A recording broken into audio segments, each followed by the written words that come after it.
He and his brother once saved a lost Apache girl from the burning plains. 18 years later, she returned, a woman now, to repay a debt of love that time could never erase. Where are you watching from? Like and subscribe for more stories. Let's get started. The evening sky stretched wide and burning, streaked with orange and gold, as the McGraw brothers rode along the open plains. Dust rose behind their horses, like ghosts of the long day's drive. Cole, the elder, rode straight-backed and quiet, his eyes always scanning the horizon. Wyatt, younger and restless, hummed an old frontier tune. They were nearly home when Cole's gaze froze, smoke, thin and grey, curling up from a distant ridge. "Wyatt," he said, voice low. The brothers spurred their horses toward it, unaware that their lives were about to change forever. When they reached the site, the smell hit first. Burned wood, scorched leather, and something worse beneath it. A wagon lay split open, wheels twisted, canvas blackened by fire. Scattered around were broken crates and a torn doll's head lying in the dust. Wyatt's hand went to his gun, though no one was there to fight. "Raiders," he muttered. Cole didn't answer. He just swung down, boots sinking into the ash. Then beneath the broken axle he heard a sound, a faint, trembling breath. He knelt and found her there. A little Apache girl, no older than 8, her hair matted with soot, a small hand gripping the dirt, like she was trying to hold on to life itself. Her dark eyes opened slowly, fear flickering in them when she saw the strangers above her. "Easy now," Cole whispered, removing his hat. "Ain't gonna hurt you." Wyatt crouched beside him, eyes wide. "She's just a kid." The girl tried to back away, weakly, but her ankle was twisted, bound with a strip of burned cloth. Cole's chest tightened. "We can't leave her here." The town of Dry Creek wasn't kind to strangers, and even less kind to the Apache. Wyatt hesitated, glancing toward the horizon. "You know what they'll say, Cole." His brother didn't flinch. He lifted the girl gently into his arms, careful of her injuries. "Let 'em talk," he said. "We ain't leaving her to die." As he placed her on his horse, the girl's trembling hand reached up, touching his sleeve. Her lips moved, whispering something soft in her own language, something neither man understood, but both would remember.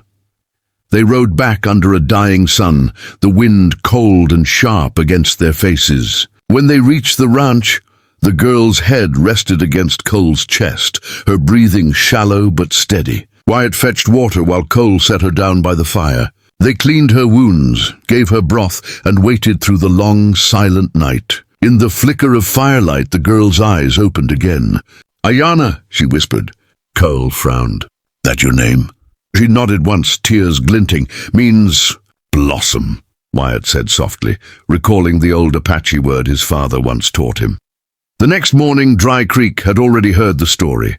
"McGraw boys took in a savage," one man sneered at the general store. Another spat into the dirt. "They'll regret it." But Cole ignored them all. He built her a small bed in the loft, taught her English words between chores, and made sure she never went hungry. Wyatt carved a wooden horse and left it by her pillow. At first, she spoke little, her trust cautious. But as weeks turned to months, she began to smile. Sometimes she'd hum strange melodies while feeding the chickens, songs that seemed older than the land itself. Years rolled by, and the seasons changed like pages in a book. Ayana grew from a frightened child into a young woman, graceful yet strong. Her skin carried the sun's warmth, her eyes the calm of twilight. She could ride better than most men, shoot straighter than Wyatt, and mend fences faster than either brother. But she never forgot where she'd come from, or who had saved her. Each evening she'd sit on the porch, watching the brothers talk and laugh. Her heart caught between gratitude and something she couldn't name. Cole, ever the stoic one, noticed her differently now. He'd catch himself watching how the firelight played on her hair, or how she looked at the horizon, as though speaking to ghosts. Wyatt teased him once, but he too couldn't hide the way his gaze softened when Ayana smiled. It was an unspoken truth. The girl they'd saved had grown into the kind of woman men wrote songs about. Yet neither brother dared speak it aloud. They'd promised to protect her, and some promises carried the weight of honor itself. The world outside their valley remained cruel. Soldiers came once looking for runaways. When they saw Ayana, suspicion flickered in their eyes. Cole stood firm, hand resting on his gun. "She's under my roof," he said evenly. "Ain't nobody taken her." The soldiers rode off, but the warning lingered. After that, Wyatt joked less, and Cole kept the rifle closer. They knew they couldn't shield her forever, but Ayana, with quiet defiance, learned to protect herself. The girl, once lost to flames, had become the fire itself. Then came the drought. The earth cracked, the cattle grew thin, and nights turned long and restless. One evening, as dust storms rolled across the plains, Ayana sang a song in her native tongue, soft, haunting, like a prayer to the wind. Cole listened from the doorway, his heart heavy with something he couldn't name. She stopped when she noticed him. "It's a song for rain," she said quietly. "For those we've lost," Cole nodded, eyes glistening. "Then let it fall," he whispered. The first drops came that night.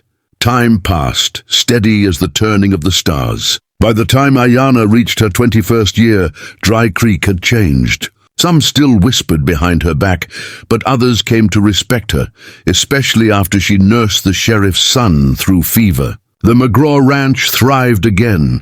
Still something unspoken lay between the three of them, a shared history, a silent promise, a bond that went deeper than blood. Sometimes at twilight she'd touch the scar on Cole's arm from the day he'd pulled her from the burning wagon. She'd whisper softly, "You saved me," and though he never said it, Cole knew she had saved him too. The years turned to decades, and though the dust settled on their boots and hair turned silver, the bond never faded.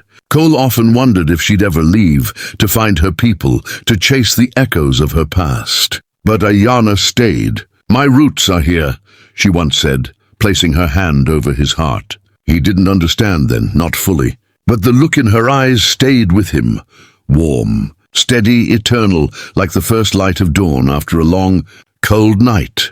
And deep down, even as he rode through the fields or watched storms roll across the horizon, Cole McGraw knew that someday fate would circle back, that the little Apache girl they had saved so long ago would return, not as the child they'd rescued, but as the woman who would change their lives forever.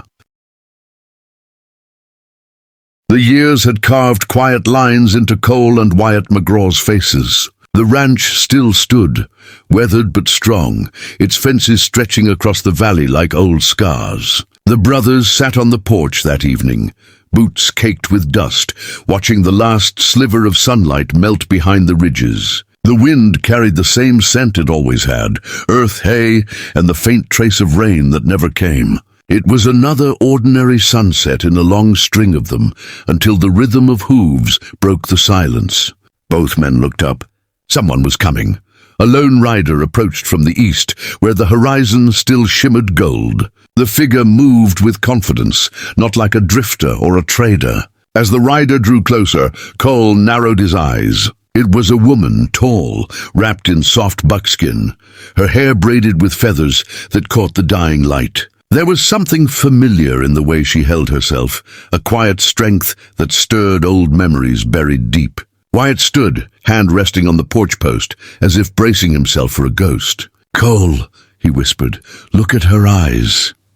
When she dismounted, her boots touched the earth, as though she'd always belonged there. "It's been a long time," she said, voice calm but trembling at the edges. Cole's throat tightened. It couldn't be. Yet the eyes told the truth, dark, fierce, and kind all at once. "Ayana?" He breathed, almost afraid to believe it. She smiled, the years folding away in that one moment. "You once gave me a home," she said softly. "Now I've come to give you mine." The wind sighed between them, carrying echoes of the past.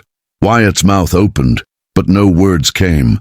Time seemed to hang still, like the air before a storm. Ayana looked between them, her gaze gentle but steady. "You both gave me life," she said, stepping closer.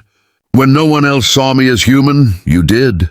Cole felt something stir in his chest, old and painful and beautiful.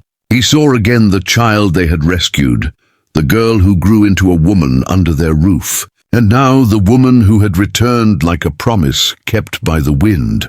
Inside the cabin, the fire burned low, its glow soft against the worn wood. They sat together again, three souls bound by years and silence. Ayana set a small pouch on the table. From it she drew 2 silver coins worn smooth with time. "You paid the price for my freedom once," she said. "These are yours." Wyatt shook his head. "We never wanted them back." She smiled faintly. "I know, but I came not to repay a debt, but to fulfill a vow." Her eyes shimmered as she looked at them both. "I told the spirits I would return to you." Outside, thunder rolled faintly in the distance. Cole stared into the fire, remembering every hardship they had weathered since she'd gone. Drought, loss, and years of quiet that felt like penance. "Why now?" he asked finally.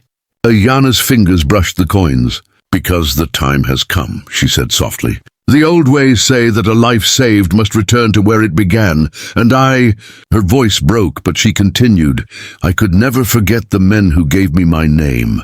Wyatt's hand tightened on his knee, his heart pounding harder than it had in years. The storm outside grew stronger, raindrops striking the roof like whispered prayers. Ayana rose and moved toward the window, her reflection flickering in the glass. "I've seen many places," she said, her voice almost lost in the wind. "But nowhere felt like home. Every sunrise brought me back to this valley, this cabin, to you." Cole stood slowly. "You don't owe us anything, Ayana." She turned then, eyes glistening. "This isn't about debt. It's about love." The word hung between them, heavy and real. "You both saved me, and I love you both," she said, each syllable trembling with truth. For a moment neither man spoke. The fire crackled, the rain fell harder, and the room felt alive again. Wyatt looked away, his jaw tight. Cole stepped closer, searching her face for something he couldn't name. "Ayana," he began, but she stopped him with a gentle touch. "You taught me to live," she whispered. "Now let me teach you to feel again." Outside, lightning lit the valley, and in that brief flash of light, 3 souls found what years of silence had taken: connection, forgiveness, and the courage to love without fear. The storm passed by dawn, leaving the land washed clean. Ayana stood on the porch, wrapped in a blanket, watching the sun rise. Cole joined her, coffee mug in hand. "You're not leaving again, are you?" he asked quietly. She smiled, shaking her head. "Not unless you send me away."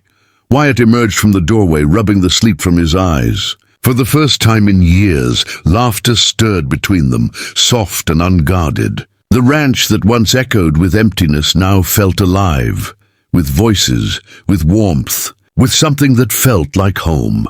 As the morning light spilled over the hills, Ayana led them to the small clearing behind the barn. There she laid down 3 painted stones. "For what was lost," she said, "and for what was found." She reached for their hands, one in each of hers. The brothers looked at her, then at each other. The years had taken much from them, but in her presence they felt young again, like men who had finally found meaning beyond the dust and the toil. Ayana closed her eyes. "This land bound us once," she whispered. "Now it binds us forever."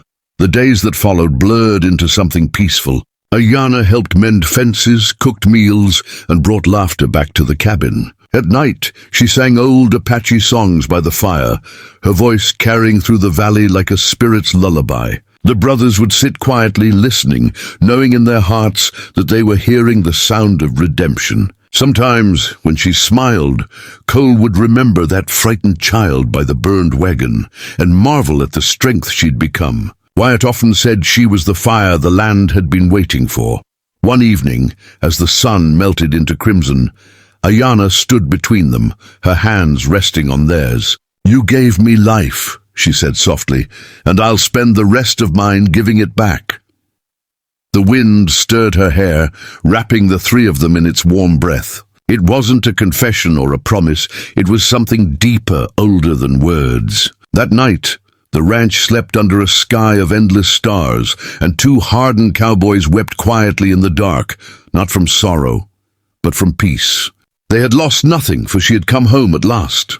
And as the prairie wind carried whispers across the open land, a new story was born of 2 brothers, One woman and a love that defied time, blood, and the cruel distance of years. The McGraw Ranch stood tall, no longer a place of silence, but a sanctuary of hearts bound by fate. For in a world of dust and loss, three souls had found something eternal, family born not of kin, but of choice. And somewhere deep in the valley, the spirits of the past smiled, knowing the eternal blossom had finally bloomed.